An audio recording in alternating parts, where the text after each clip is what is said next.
ओम हर हर महादेव। आज मैं कार्तिक मास के कृष्ण पक्ष की एकादशी व्रत कथा सुनाने जा रही हूँ, जिसे देवउठनी एकादशी या प्रबोधनी एकादशी भी कहा जाता है।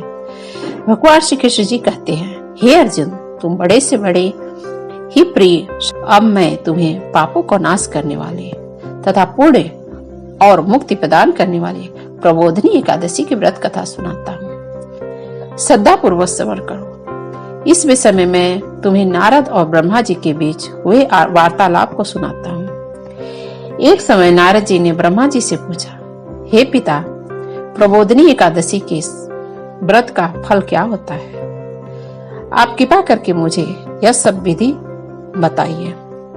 ब्रह्मा जी ने कहा, हे पुत्र, कार्तिक मास के शुक्ल पक्ष के प्रबोधनी एकादशी के व्रत का फल 1 सहस्त्र अश्वमेघ तथा 100 राष्ट्रीय यज्ञ के फल के बराबर होता है। नारद जी ने कहा, हे हिता, एक संध्या को भोजन करने से, रात्रि में भोजन करने तथा पूरे दिन उपवास करने से क्या फल मिलता है कि कृपा करके विस्तार पूर्वक समझाइए। ब्रह्मा जी ने कहा, हे नारद, एक संध्या को भोजन करने से 2 जन्म की तथा पूरे दिन की उपासना करने से 7 जन्म के पाप धुल जाते हैं। जिस वस्तु का त्रिलोक में मिलना दुष्कर है, वह वस्तु भी प्रबोधनी एकादशी के व्रत से सहज ही प्राप्त हो जाता है। प्रबोधनी एकादशी के व्रत के प्रभाव से बड़े पाप क्षण में नष्ट हो जाते हैं। पूर्व जन्म के किए हुए बुरे कर्मों को प्रबोधनी एकादशी का व्रत क्षण भर में नष्ट कर देता है। जो मनुष्य अपने स्वभाव अनुसार प्रबोधनी एकादशी का विधि विधान पूर्वक व्रत करते हैं, उन्हें पूर्ण फल की प्राप्ति होती है। हे पुत्र, जो मनुष्य श्रद्धा पूर्वक इस किंचित मात्र पूर्ण करने से उसका वह पर्वत के समान अटल हो जाता है। जो मनुष्य अपने हृदय के अंदर ऐसा ध्यान करते हैं कि प्रबोधनी एकादशी का व्रत करूंगा, उसके 100 जन्म के पाप नष्ट हो जाते हैं। जो मनुष्य प्रबोधनी एकादशी की रात्रि जागरण करते हैं, उनकी बीती हुई आने वाली 10 पीढ़ियां विष्णुलोक में जाकर के वास करती हैं और नरक में अनेक कष्टों को भोगते हुए उनके पितृ विष्णुलोक में जाकर सुख करते हैं। हे नारद, ब्रह्म हत्या आदि विकट पाप की प्रबोधनी एकादशी के दिन रात्रि को जागरण करने से नष्ट हो जाते हैं। प्रबोधनी एकादशी को रात्रि को जागरण करने का अश्वमेघ फल के बराबर होता है। सभी तीर्थों में जाने तथा 100 स्वर्ण भूमि आदि दान करने से भी ज्यादा फल प्रबोधनी एकादशी जागरण करने से फल प्राप्त होता है। हे पुत्र, इस संसार में उसी मनुष्य का जीवन सफल है जिसने प्रबोधनी एकादशी के व्रत द्वारा अपने कुल को पवित्र किया है। संसार में जितने भी तीर्थ है तथा जितने भी तीर्थों की आशा की जा सकती है, वह प्रबोधनी एकादशी व्रत करने से घर से ही प्राप्त हो जाती है। प्राणी को सभी कर्मों को त्यागते हुए भगवान श्री हरि की कृपा के लिए कार्तिक मास के प्रबोधनी एकादशी का व्रत अवश्य करना चाहिए। जो मनुष्य इस एकादशी को व्रत करता है, वह धनवान, योगी, तपस्वी तथा इंद्रियों को जीतने वाला होता है, क्योंकि एकादशी भगवान अत्यंत प्रिय है।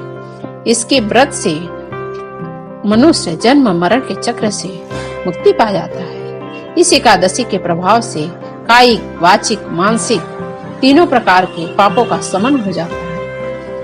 इस एकादशी के दिन जो मनुष्य भगवान विष्णु की प्राप्ति के लिए दान, तप, होम, यज्ञ करते हैं, उनके अनंत पूर्ण प्राप्ति हो जाती है। प्रबोधनी एकादशी के दिन भगवान श्री हरि का पूजन करने के बाद यौन और वृद्धावस्था के सभी पाप नष्ट हो जाते हैं। इस एकादशी रात्रि जागरण करने का फल सूर्य ग्रहण के स्नान करने से के फल से सहस्त्र गुना ज्यादा फल प्राप्त होता है। मनुष्य अपने जन्म से लेकर जो पुण्य करता है, वह पूर्ण प्रबोधनी एकादशी करने के सामने व्यर्थ है। जो मनुष्य प्रबोधनी एकादशी का व्रत नहीं करता, उसके सभी पुण्य व्यर्थ हो जाते हैं। इसलिए हे पुत्र, तुम्हें भी विधान पूर्वक भगवान विष्णु का पूजन करना चाहिए। जो मनुष्य कार्तिक मास के धर्म परायण होकर के अन्य व्यक्तियों का अन्न नहीं खाते, उन्हें चंद्रायण व्रत के फल की प्राप्ति होती है। कार्तिक मास में प्रभु दान आदि से उतने प्रसन्न नहीं होते जितने की एकादशी के व्रत से फल प्राप्त होता है। और उन्हें 100 गायों के दान के बराबर फल की प्राप्ति होती है। ब्रह्मा जी की बात सुनकर नारद जी बोले, हे पिता, अब मैं एकादशी का व्रत का विधि कहिए, कैसा व्रत करने से पुण्य की प्राप्ति होती है, कृपा करके समझाइए। नारद जी की बात सुन करके ब्रह्मा जी बोले, हे पुत्र, इस एकादशी के दिन ब्रह्म मुहूर्त में उठ जाना चाहिए और स्नान से निवृत्त होकर के संकल्प करना चाहिए। उस समय भगवान विष्णु से प्रार्थना करनी चाहिए, हे प्रभु, आज मैं निराहार रहकर दूसरे दिन भोजन करूंगा, इसलिए आप मेरी रक्षा करें। इस प्रकार प्रार्थना करके भगवान का पूजन करना चाहिए और व्रत आरंभ करना चाहिए।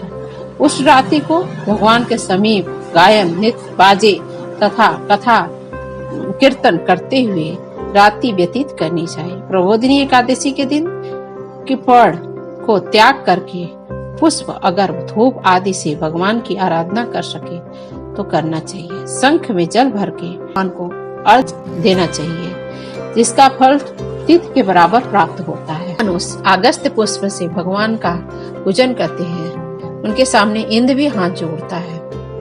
कार्तिक मास में बिल्व पत्र से भगवान विष्णु का पूजन करने से उन्हें अंत में मुक्ति प्राप्त होती है। कार्तिक मास से जो मनुष्य तुलसी जी से भगवान की पूजा करता है, उसके 10,000 जन्मों के सभी पाप नष्ट हो जाते हैं। जो मनुष्य इस माह में तुलसी की दर्शन करते हैं, स्पर्श करते हैं या ध्यान करते हैं, कीर्तन करते हैं या रोपण करते हैं तथा सेवा करते हैं, वे 1000 कोटि युग तथा भगवान विष्णु लोक को प्राप्त हो जाते हैं। जो मनुष्य तुलसी का पौधा लगाते हैं, उनके कुल में जो पैदा होते हैं, वे प्रलय में अंत में विष्णुलोक में रहते हैं। जो मनुष्य भगवान का कदम पुष्प से पूजन करते हैं, वह यमराज के कष्टों को भी नहीं पा पाते। सभी कामनाओं को पूरा करने वाले भगवान विष्णु कदम पुष्प को देखकर अत्यंत प्रसन्न होते हैं। यदि उनका कदम पुष्प से पूजन किया जाए तो उससे उत्तम कोई फल ही प्राप्त नहीं हो सकता। जो गुलाब के पुष्प से भगवान विष्णु का पूजन करते हो, निश्चय वे मुक्ति पा जाते हैं। जो मनुष्य बिल्कुल अशोक के पुष्पों से पूजन करते हैं, वे अंत में भगवान तथा शोक से रहित हो जाते हैं। जो मनुष्य भगवान विष्णु का सफेद और कनेर के फूल से पूजन करते हैं, उन पर भगवान अत्यंत प्रसन्न होते हैं। जो मनुष्य भगवान श्री हरि का दुर्वा दल से पूजन करते हैं, वे पूजा के दल से 100 गुना प्राप्त होता है। जो भगवान शमी पत्र से पूजा करते हैं, वे भयानक यमराज के मार्ग से सुगमता से पार कर जाते हैं। जो मनुष्य चंपक पुष्प से भगवान विष्णु का पूजन करते हैं, वे मृत्यु लोक के चक्र से छूट जाते हैं। जो मनुष्य स्वर्ग का बना हुआ केदकी पुष्प भगवान विष्णु को समर्पित करते हैं, उनके करोड़ों जन्म के पाप नष्ट हो जाते हैं। जो मनुष्य पीले रक्त वर्ण कमल से सुगंधित पुष्पों से भगवान विष्णु का पूजन करते हैं, उनके श्वेत दीप में स्थान मिलता है। इस दिन रात्रि में भगवान विष्णु का पूजन, प्रातः काल शुद्ध जल नदी में स्नान करने के उपरांत विष्णु की स्तुति करना और घर में आकर के पूजन करना चाहिए। इसके बाद ब्राह्मणों को भोजन कराना चाहिए, दक्षिणा देकर प्रसन्नता पूर्वक उनको विदा करना चाहिए। इसके बाद गुरु की पूजा करनी चाहिए, गुरु दक्षिणा देना चाहिए। नियमानुसार जो मनुष्य रात्रि में स्नान करते हैं, उन्हें दही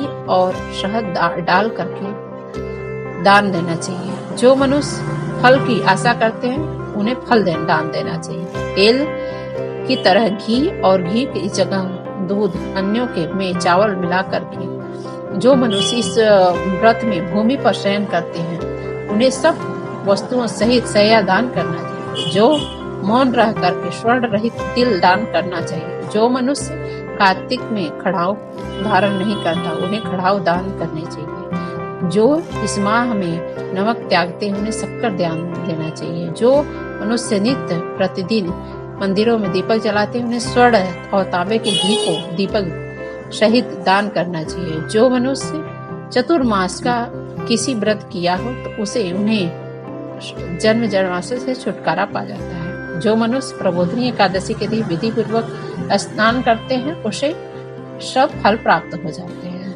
दोबारा जन्म नहीं लेना पड़ता। ओम हर हर महादेव।